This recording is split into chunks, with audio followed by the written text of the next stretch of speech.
Happy Wellness Wednesday. How are you today? I hope you're well. And I just finished my yoga class and I wanted to come on, give you a little bit of Wellness Wednesday inspiration. So today I wanted to do a shout out for coffee.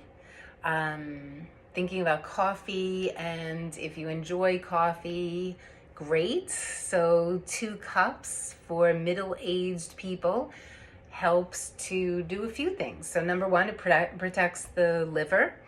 It makes you less likely to be diagnosed with Alzheimer's. You're less likely to get colorectal cancer. Parkinson's, lowers your risk for Parkinson's and stroke. And so there's plenty of benefits from the antioxidants and the magnesium in the coffee for middle-aged people. And then in thinking about coffee, as that is yay coffee, I'm enjoying my coffee right now. I also want to then consider what we put in the coffee. So what we put in the coffee does matter. If this is just another place that you are adding sugar to your life, then the benefit of the coffee is not worth the extra added sugar. And maybe to inspire you not to put sugar in your coffee, I can share with you that the higher your glucose levels are, the more sugar in your diet inspires or accelerates the breakdown of collagen. So this is why having sugar in our life does cause us to look a little bit older. So maybe that can be an inspiration not to put sugar in the coffee. And then nothing artificial in the coffee. So make sure you're checking your ingredients for creamers. Maybe just try like a little bit of a tablespoon of heavy whipping cream or something like that, organic of course. But if you don't do well with dairy, just make sure there's not too many ingredients in the creamer that you're using, and make sure you check out those ingredients.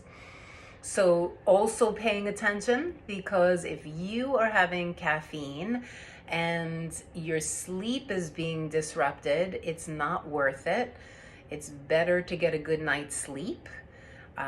Maybe try having the coffee earlier in the day and see how your body does with that. But if your heart is speeding up, if your body is sending you signals that the coffee isn't right for you, then it's not worth it. Don't have the coffee in your life. And then when thinking about the inspiring about or giving the shout out to the coffee, I also had to think about the zinc level. So if you're a coffee drinker, if you're an alcohol drinker, you do want to consider zinc. And I know zinc is all pretty popular right now because it does boost the immune system. So if you are coming down with something, you might want to have some zinc in your life.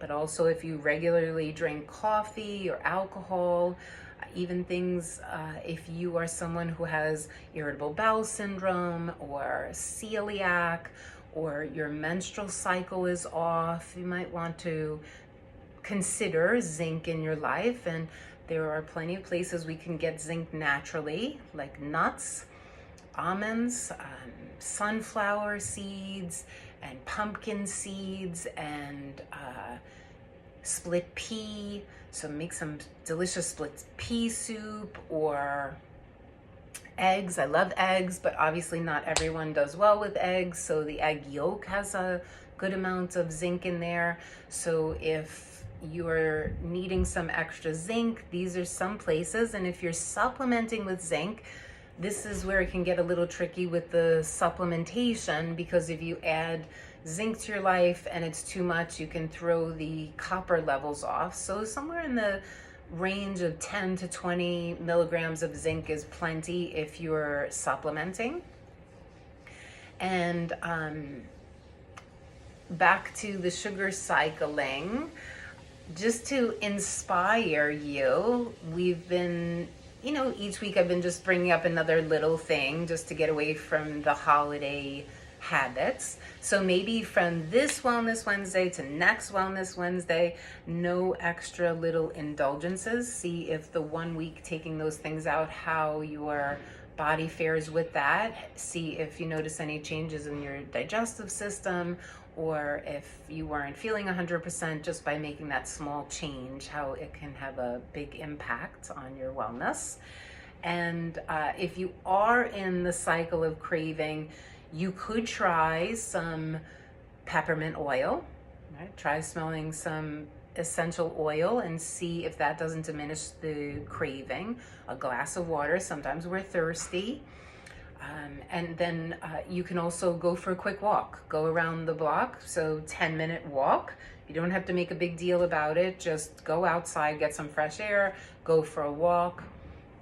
Or another thing you can do, since our to-do lists are so long, rather than when you're looking for a little snack in the kitchen, do something that will take only a few minutes. Like if you have an email to answer, or if you have a text to answer, or you can call someone back, or just something that would take under 5 minutes. So you can do that as a distraction, and then maybe you'll be distracted and move on to other things and not go into the sugar craving. And then the other thing, I was really happy to hear from a few people that have tried my coconut concoction, grapefruit and coconut concoction. And it makes me happy that you're trying different things. And some people are enjoying that. So I love that. I sent that out in a newsletter. And just for some more inspiration with the grapefruit, because somebody shared with me that they never thought to grapefruit and they actually stayed away from grapefruits, but were liking the combination with the warm coconut milk and the coconut flakes, and they weren't expecting that flavor. So try it. The grapefruit has pectin in it, so it's a natural way to lose weight because it doesn't really spike the glucose level, and then the insulin level stays well under the radar, and then we're less likely to gain fat when your insulin levels are not going up. So it's a great way if you're interested in some weight loss, among other reasons why to have it. But I really love the feedback, and I love the feedback. So I love to hear from you. If there's something you'd like for me to cover, if there's something that's of interest for you. I'm cleaning out my desk, so these were a few things that I came across, and I'm just going to share with you as I'm discarding some old things that I've collected. But other than that, you know, my practice is so individualized that when I see nutrition clients, it's really very one-on-one. So there's not a lot of things to share. Like I don't say the same thing to every single person, except for like the baselines. And I've shared that with you many times of the balanced meal, and then, you know, how to have a strong foundation. And then each person is going to be doing something different. So if there's something that you're interested in, some questions that you have, I don't have to say your name, but I can then share that. This way I'm knowing what people are interested in learning about. Otherwise, like I said, I'm just going to continue to go through my desk, and as I'm pulling things that were and are interesting to me, I will share them with you each week. Okay, so have a great day. Enjoy. Happy Wellness Wednesday, and I'll see you next week.